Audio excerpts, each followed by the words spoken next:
যারা টাকি মাছটা খেতে একদমই পছন্দ করেন না তারা এভাবে একবার রান্না করে খেয়ে দেখবেন। এত বেশি মজার হয়, একবার খেলে বারবার খেতে ইচ্ছে করবে। আমি এখানে 3টা টাকি মাছ নিয়ে নিয়েছি, খুব ভালো করে ধুয়ে নিয়েছিলাম, তারপর কেটে আবারও ধুয়ে নিয়েছি। এখন 1/4 চা চামচ করে লবণ, হলুদ ও লাল মরিচের গুঁড়া দিয়ে দিয়েছি। সামান্য একটু সয়াবিন তেল দিয়ে হাতের সাহায্যে খুব ভালো করে মাখিয়ে নিচ্ছি। এখন একটা সাইডে রেখে দিচ্ছি। এদিকে চুলাতে একটা প্যান বসিয়ে দিয়েছি। প্যানটা যখন একটু গরম হয়ে গিয়েছে তার মধ্যে 2 টেবিল চামচের মতো সয়াবিন তেল দিয়ে দিচ্ছি। তেলটা হালকা গরম হয়ে আসলে মাছগুলোকে একে একে দিয়ে দিচ্ছি। মাছগুলোকে হালকা করে ভেজে নিতে হবে। কেউ চাইলে একটু কড়া করে ভেজে নিতে পারেন, তবে একদম টাটকা মাছ, এজন্য আমি খুব বেশি কড়া করে ভাজবো না, হালকা করেই ভেজে নেব।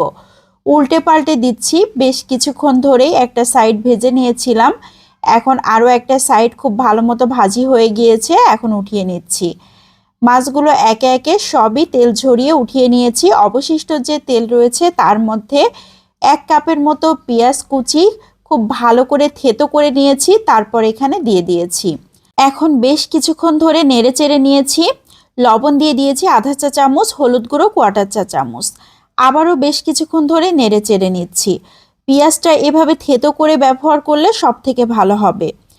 রসুন পেস্ট দিয়ে দিয়েছি আধা চা চামচ, সরিষা পেস্ট দিয়ে দিয়েছি 1 টেবিল চামচ। এই রেসিপিতে সরিষা পেস্টটা অবশ্যই ব্যবহার করার চেষ্টা করতে হবে, তাহলে টেস্টটা পারফেক্ট আসবে। কয়েকটা কাঁচামরিচ ফালি করে দিয়েছি, আধা চা চামচের মতো লাল মরিচের গুঁড়া দিয়ে দিয়েছি। মরিচটা বুঝে দিতে হবে যে যেমন পছন্দ করেন। সামান্য একটু পানি দিয়ে দিয়েছি মশলাটাকে খুব ভালো করে কষিয়ে নেবার জন্য। বেশ কিছুক্ষণ ধরে নেড়ে চেড়ে নিয়েছি। মশলাটা যখন কষানো হয়ে যাবে তখন ভেজে রাখা মাছগুলোকে দিয়ে দিয়েছি। এখন মশলার সাথে মাছগুলোকে বেশ কিছুক্ষণ ধরে নেড়ে চেড়ে ভাজা ভাজা করে নিতে হবে। আমি কিন্তু অনেকক্ষণ ধরে এভাবে নাড়াচাড়া করে নিয়েছি। এখন দিয়ে দিচ্ছি ঝোলের পানি। এখানে আমি 1.5 কাপের মতো পানি ব্যবহার করেছি। ঝোলটা যে যেমন রাখতে চান সে অনুপাতে পানি দিলেই হবে। আমি খুব বেশি ঝোল রাখবো না, গায়ে মাখা হালকা একটা ঝোল রাখবো, এই জন্য 1.5 কাপের মতো পানি দিয়েছি। এখন ঢাকনা দিয়ে ঢেকে 5-6 মিনিট জাল করে নিচ্ছি।